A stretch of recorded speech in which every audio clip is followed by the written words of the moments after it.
अस्सलामुअलैकुम, welcome to the electrical and electronics engineering MCQs. आज की वीडियो में हम पाकिस्तान एटॉमिक एनर्जी कमीशन का असिस्टेंट मेजर इलेक्ट्रॉनिक्स का इलेक्ट्रॉनिक्स का जो पेपर होता है उसका पैटर्न के बारे में हम डिस्कस करेंगे। क्या पेपर पैटर्न है। बहुत से स्टूडेंट और फ्रेंड ने रिक्वेस्ट की थी कि इसके असिस्टेंट मेजर इलेक्ट्रॉनिक्स का जो पास्ट पेपर जो पेपर्स हैं इसका पेपर पैटर्न के बारे में बताएं। क्या किस तरह के एमसीक्यूज़ आते हैं, कितने नंबर का पेपर होता है और कितना टाइम अलाउड होता है, तो इसके बारे में आज हम डिस्कस करेंगे। अगर अभी तक आपने हमारे इस चैनल को सब्सक्राइब नहीं किया, इसको सब्सक्राइब करें और बेल आइकन पर क्लिक करें ताकि हमारी नई आने वाली वीडियोस की नोटिफिकेशन आपको टाइम पर मिल सकें। चलिए इस वीडियो को स्टार्ट करते हैं। तो सबसे पहले मैं आपको इसको पेपर पैटर्न क्या बता देता हूँ कि कितने क्वेश्चन होते हैं और कितना टाइम रिक्वायर होता है। तो ये पेपर सिर्फ असिस्टेंट मेजर इलेक्ट्रॉनिक्स के लिए है, बाकी किसी पेपर के लिए नहीं है। ये असिस्टेंट मेजर इलेक्ट्रॉनिक्स का जो पेपर है उसके लिए ये पेपर पैटर्न है, बाकी पेपर्स के लिए नहीं है। तो इसमें जो टोटल हमारे पास क्वेश्चन होते हैं, टोटल 40 एमसीक्यूज़ होते हैं हमारे पास और 50 मिनट का टाइम होता है। तो अगर आप 1 मिनट के अंदर एक क्वेश्चन भी करते हैं तो आपको 40 मिनट्स के अंदर आप इसको कंप्लीट कर सकते हैं। अगर आप एक क्वेश्चन के अंदर ज़्यादा टाइम लगा देते हैं तो 10 मिनट आपके लिए एक्स्ट्रा भी होते हैं। तो टोटल 40 एमसीक्यूज़ होते हैं और हमारे पास 50 मिनट का टाइम होता है। तो अब हम देखते हैं कि कौन कौन से टॉपिक में से एमसीक्यूज़ होते हैं। तो बहुत से पास पेपर मैंने पाकिस्तान एटॉमिक एनर्जी के असिस्टेंट मेजर इलेक्ट्रॉनिक्स के काफ़ी पास पेपर मैंने देखे हैं, उनके अंदर कौन से टॉपिक में से क्वेश्चन आते हैं। तो उस लिहाज से मैंने ये एस्टिमेटेड एक पेपर एक सिलेबस तैयार किया जिसके अंदर से मैं आपको बताऊंगा कि ये टॉपिक आप अगर प्रिपेयर करते हैं तो आपके लिए जो असिस्टेंट मेजर इलेक्ट्रॉनिक्स का पेपर काफ़ी आसान हो जाएगा। तो सबसे पहले देख लेते हैं कि बेसिक इलेक्ट्रॉनिक्स है। जो पहला टॉपिक है असिस्टेंट मेजर इलेक्ट्रॉनिक्स के पोस्ट है, जो फर्स्ट टॉपिक मैं आपको बता रहा हूँ कि बेसिक इलेक्ट्रॉनिक्स का है। तो बेसिक इलेक्ट्रॉनिक्स में से ज़्यादातर जो 4 to 5 क्वेश्चन आते हैं, 40 टोटल 40 क्वेश्चन होते हैं और बेसिक इलेक्ट्रॉनिक्स में से 4 या 5 क्वेश्चन आते हैं। तो बेसिक इलेक्ट्रॉनिक्स में से आपने जो टॉपिक कवर करने हैं उनके अंदर ये आप मेरे पास ये पेपर दे सकते हैं, इसके अंदर सारा ये सिलेबस गिवन है। तो इस हमारी वेबसाइट से भी जाके आप सिलेबस को डाउनलोड कर सकते हैं। तो पहले हमारे पास जो है बेसिक इलेक्ट्रॉनिक्स के अंदर आप सेमी कंडक्टर में डायोड्स और ट्रांजिस्टर, एफईटी, बीजेटी और मॉसफेट से रिलेटेड क्वेश्चन आते हैं। तो सेमी कंडक्टर के अंदर इसमें आपने डॉपिंग के बारे में काफ़ी डॉपिंग और P type N type semiconductor से रिलेटेड आपने इससे रिलेटेड जितनी भी चीज़ें आपने देख लेनी है, इनमें से क्वेश्चन आ जाते हैं।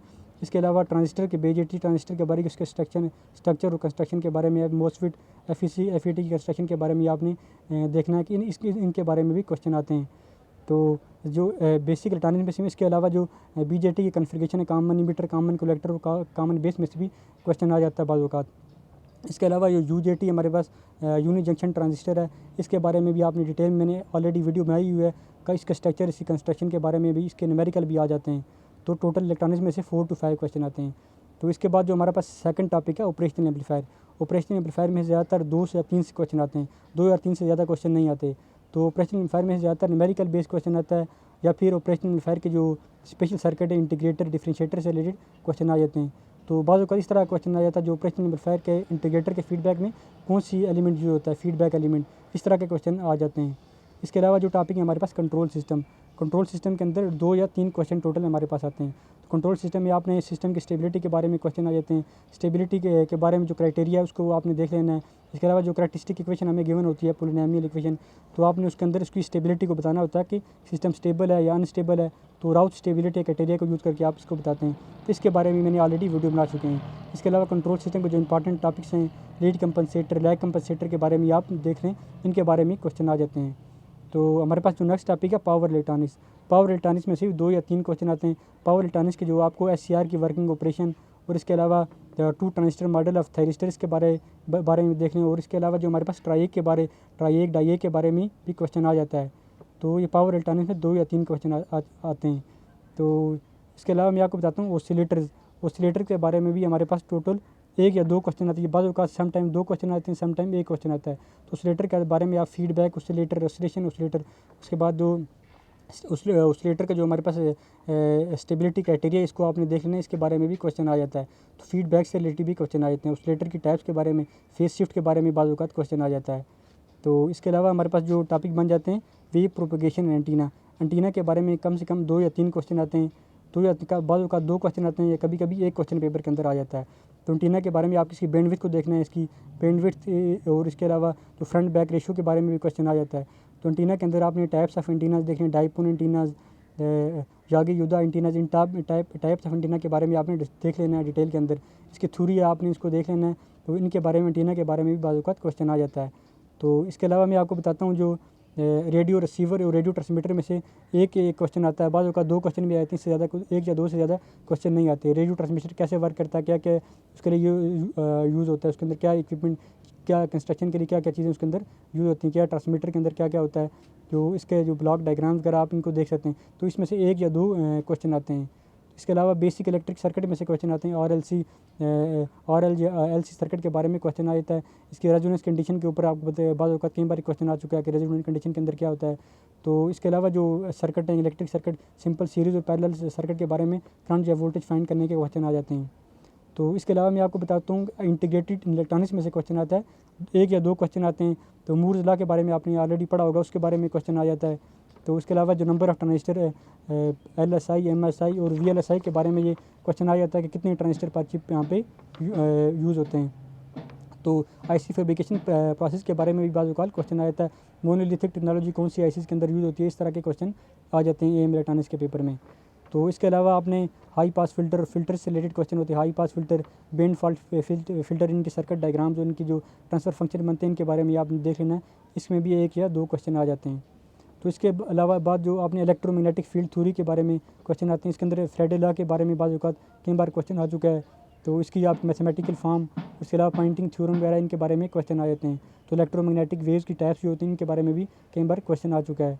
तो इसके अलावा जो टॉपिक है हमारे पास माइक्रो प्रोसेसर, इसमें 1 या 2 क्वेश्चन माइक्रो प्रोसेसर की जो स्ट्रक्चर है, उसका पूरा जो आर्किटेक्चर है उसके बारे में आपने देख लेना है। कितने रजिस्टर यूज़ हो रहे हैं, किसका क्या फंक्शन है, कितना बिट का रजिस्टर है, इस तरह के क्वेश्चन छोटे मोटे आ जाते हैं। तो कितनी बिट डेटा बस यूज़ होती है, कितनी बिट एड्रेस बस है माइक्रो प्रोसेसर की, तो 8086 या 8088 इनके बारे में इस तरह का क्वेश्चन आ जाता है। तो DLD का बताता हूँ। DLD में भी 1 या 2 क्वेश्चन आते हैं।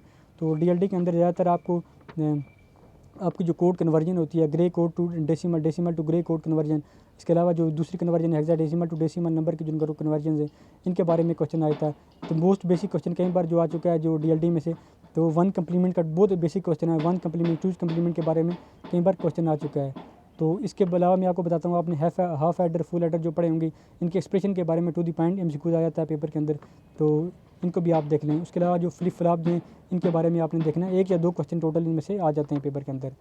तो इसके अलावा जो नेक्स्ट हमारे पास सब्जेक्ट है FPGA के अंदर में से फील्ड प्रोग्रामिंग गेट एरे, इसके अंदर में 1 या 2 क्वेश्चन आ जाते हैं। कितनी टाइप्स ऑफ मॉडलिंग यूज़ होती हैं, इस तरह के क्वेश्चन, या फिर कौन सी स्टेटमेंट, कौन सी प्रोग्रामिंग लैंग्वेज है, कौन सी में यूज़ होती है। इस तरह डिफरेंट हमें इनिशियल ऑलवेज की स्टेटमेंट दे देते हैं कि कौन सी मॉडलिंग के अंदर ये यूज़ हो रही है, या असाइन आउट कौन सी में जाके मॉडलिंग के अंदर यूज़ हो रही है। इस तरह के 1-2 क्वेश्चन आ जाते हैं। इसके अलावा जो FPGA और SG का डिफरेंस है, उसके बारे में क्वेश्चन आ जाता है। तो दोनों में फ़र्क क्या, कौन सी फास्टेस्ट है इसके अंदर, फास्टेस्ट कौन सी है, FPGA या SG का, इस तरह का क्वेश्चन आ जाता है। इसकी कास्ट के बारे में भी कई बार क्वेश्चन आ चुका है, किसकी कास्ट ज़्यादा है, FPGA की या फिर हमारे पास SG की कास्ट ज़्यादा है। तो हमारे पास जो नेक्स्ट सब्जेक्ट है इंडस्ट्रियल इलेक्ट्रॉनिक्स, तो इंडस्ट्रियल इलेक्ट्रॉनिक्स में से भी 1 या 2 क्वेश्चन आ जाते हैं। इसके PLL के बारे में, मैं ऑलरेडी पहले भी वीडियो बना चुका हूँ। उसके मोड ऑफ ऑपरेशन के बारे में क्वेश्चन आ जाते हैं। तो इसके अलावा सेटेलाइट कम्युनिकेशन में से क्वेश्चन आते हैं। 1 या 2 क्वेश्चन होते हैं सेटेलाइट कम्युनिकेशन के अंदर के, जो डिफरेंट हमारे पास चीज़ें यूज़ होती हैं। ट्रांसपोंडर के बारे में क्वेश्चन पूछा जाता है, किसका क्या काम है, क्यों यूज़ होता है। तो एक्टिव सेटेलाइट कौन सी होती हैं, पैसिव कौन सी होती हैं, इनके बारे में क्वेश्चन आ जाते हैं। तो इसके बाद जो हमारे पास ऑप्टिकल फाइबर में से 1 या 2 क्वेश्चन आते हैं। तो ऑप्टिकल फाइबर के अंदर डिफरेंट जो टाइप्स हैं, डिफरेंट के single mood fibre, multi mood fibre, इसमें कोर का इंडेक्स, कोर का डायमीटर कितना होता है, इस तरह के क्वेश्चन आ जाते हैं। तो किस प्रोसेस पे ये वर्क करता है, इस तरह की चीज़ें जो पेपर के अंदर आ जाती 1 या 2 क्वेश्चन इनके आ जाते हैं। तो अगर आपको हमारी जो सिलेबस है असिस्टेंट मेजर इलेक्ट्रॉनिक्स का, इसका जो अगर आपको इसका आपको PDF चाहिए, तो आप हमारी वेबसाइट से जाके इसकी PDF को डाउनलोड कर सकते हैं। इसके अंदर सारे पैटर्न क्वेश्चन पे कुछ सिलेबस है, तमाम टॉपिक्स अवेलेबल हैं। तो आज की हमारी वीडियो इतनी थी। काइंडली अगर अभी तक आपने हमारे चैनल को सब्सक्राइब नहीं किया, इसको सब्सक्राइब करें और बेल आइकन पर क्लिक करें, ताकि हमारी नई आने वाली वीडियोज़ की नोटिफिकेशन आपको टाइम पर मिल सकें। Thank you so much.